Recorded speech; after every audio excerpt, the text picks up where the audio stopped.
నమస్కారము. భగవద్గీత 12వ అధ్యాయము.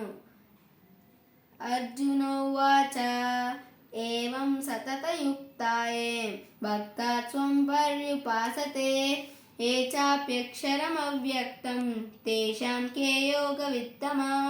శ్రీ భగవానువాచ మయ్యావేశ్య మనో ఏ మాం నిత్యయుక్తా ఉపాసతే శ్రద్ధయా పరయోపేతాం స్థేమే యుక్తతమామతాః. ఏత్వక్షరం అనిర్దేశ్యం అవ్యక్తం సక్తచేతసాం అవ్యక్తా హి గతిర్దుఃఖం దేహవాప్తిరవాప్స్యతే.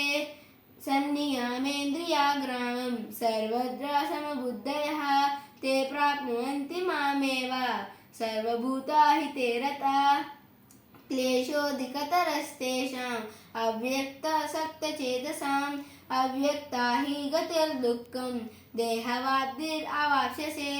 ఏతు సర్వాణి కర్మాణి మయి సన్యస్య మత్పరా అనన్యేనైవ యోగేన మాం ధ్యాయంత ఉపాసతే తేషామహం సముద్ధృత మృత్యుసంసారసాగరా భవామి నాచిరాత్ పార్థ మయ్యావేశితచేతసా.